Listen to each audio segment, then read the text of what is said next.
মুসা আলাইহিস সালাম আল্লাহর সাথে সরাসরি কথা বলতেন। ওয়াকাল্লামাল্লাহু মুসা তাকলিমা। সুবহানাল্লাহ পড়েন, আওয়াজ তুলে সবাই বলেন সুবহানাল্লাহ। এখন বনি ইসরাইল হচ্ছে পৃথিবীর সবচেয়ে গোয়ার জাতি। তারা বলে, মুসা তুমি যে আল্লাহর সাথে কথা বলো আমরা তো দেখি না, তুমি যে কথা বলো আমরা তো শুনি না, তো কি করতে হবে?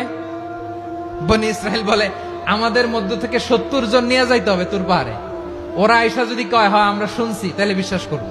কত বড় ডাকাত দেখছেন বনি ইসরাইল। এদের চেয়ে গোয়ার জাতি নাই। এত গোয়ার তুমি করেছো মুসা আলাইহিস সালামের সাথে।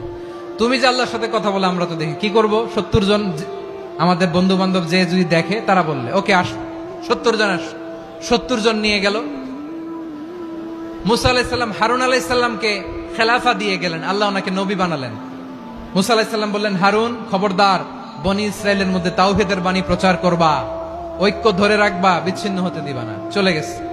এইদিকে বনি ইসরায়েলের এক দুষ্ট লোক ছিল, নাম সামিরি। কি নাম?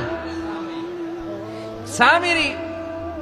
সে সবাইরে বলল, তোমাদের স্বর্ণগুলো ফালাও। স্বর্ণগুলো ফেললো। বনি ইসরায়েলের স্বর্ণগুলোকে গলিয়ে সে একটা গরুর বাচ্চা বানালো। গোবৎস। কিসের বাচ্চা? দেখেন গরুর পূজা কিভাবে শুরু হয় পৃথিবীতে প্রথম। গোবৎস পূজা, গরুর বাচ্চার পূজা কিভাবে। সে স্বর্ণগলি গরুর বাচ্চা করে জিবরাইল আলাইহিস সালাম যে জমিনে এসেছিলেন, ওই ফেরেশতার পায়ের নিচের একটু মাটি সে বুদ্ধি করে প্যাকেটে রেখে দিছিল। সে গরুর বাচ্চা বানায় স্বর্ণ দিয়ে গলিয়ে ওই মাটি এটার মধ্যে ঢুকাই দিছে ভেলকি দেওয়ার জন্য। স্বর্ণ দিয়ে বানানো গোবৎস গরুর বাচ্চার গায়ে যখন সেই মাটি ছুঁড়ে দেয়া হলো, এখন বাছুরের ভেতর থেকে ভ্যাঁ ভ্যাঁ আওয়াজ আসতেছে। কি আসতেছে? সবাই তো অবাক। সামিরি বলে, আরে তোমরা যে 70 জন দিয়ে মুসা আলাইহিস সালাম রে পাঠাইছো, ওইদিকে এত ঘুরতেছে, আল্লাহরে খুঁজে পায় না, আল্লাহ তো এটার ভিতরে ঢুকছে। নাউজুবিল্লাহ বলবেন না? তোমরা যে 70 জন দিয়ে পাঠাইলা, 70 জন নিয়ে মুসা আলাইহিস সালাম খালি ঘুরতেছে, আল্লাহরে পায় না। পাবে কেমনে? আল্লাহ তো, নাউজুবিল্লাহ, এটার ভিতরে সেজদা দাও। এই সেজদা দিয়ে গেল।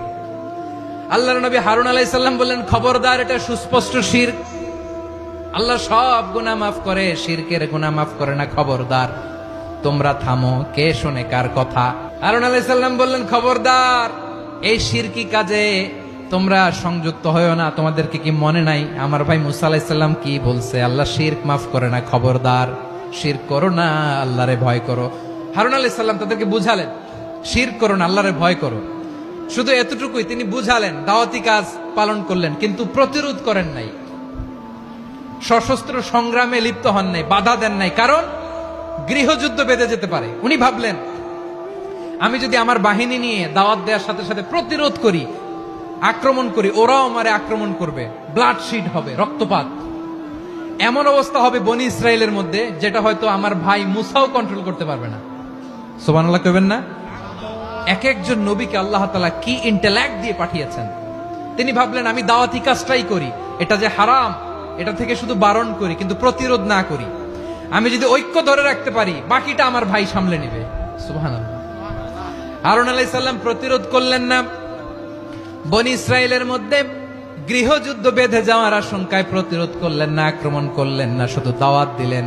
ইন দা মিন টাইম মুসা আলাইহিস সালাম আল্লাহর সাথে কথা বলে যখন ফিরে আসলেন, দেখলেন বনি ইসরায়েলের অধিকাংশ লোক মুশরিক হয়ে গেছে। মুশরিক হয়ে গেছে। মুসা আলাইহিস সালাম রেগে গেলেন। রেগে প্রথমে বনি ইসরায়েলদেরকে অ্যাটাক না করে ভাইয়ের দাড়ি ধরলেন। হারুন আলাইহিস সালামের দাড়ি আর চুল। মেজাজি নবী ছিলেন। হারুন, তুমি কি করলা? তোমারে কি দায়িত্ব দিয়ে গেলাম? তুমি কি করলা? তুমি থাকতে বনি ইসরায়েল কেমন করে শিরকের কাজে নিমজ্জিত হয়ে যায়?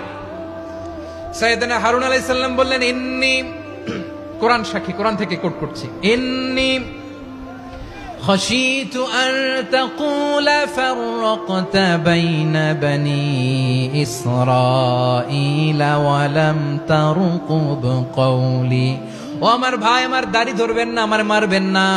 আমি ভয় করেছি, আমি ভয় পেয়েছি, না জানি আপনি বলেন তুমি কেন খাশিতু আন তাকুলা ফাররাকতা বাইনা বনি ইসরাঈল। আপনি এসে আমারে যদি বলেন তুমি কেন ঐক্য ধরে রাখলে না, কেন মারামারি হলো, কেন রক্তপাত হলো? তোমার কি এই দায়িত্ব আমি দিয়েছিলাম? আমার কথার দিকে কি তুমি ভ্রুক্ষেপ করো নাই? আমি যে বলছি তাওহীদের বাণী প্রচার করবা আর ঐক্য ধরে রাখবা, আমার কথা কি শোনো নাই? আপনি আমারে ধমকাবেন, এই জন্য আমি প্রতিরোধ করি নাই, আক্রমণ করি নাই, গৃহযুদ্ধ আটকানোর জন্য, কিন্তু আমি দাওয়াত দিয়েছি। সুবহানাল্লাহ পড়েন। ঐক্য ধরে রেখেছেন। মুসা আলাইহিস সালাম মুহূর্তেই সামিরীকে আক্রমণ করলেন, অ্যাটাক করলেন, শাস্তি দিলেন। মুহূর্তেই ওই গোবৎস গরুর বাছুরকে ভেঙে চুড়ে মেসাকার করে সাগরের মধ্যে ভাসিয়ে দিলেন। পুরো বনি ইসরায়েলকে আবার তাওহীদের উপর প্রতিষ্ঠিত করলেন। পড়েন সুবহানাল্লাহ।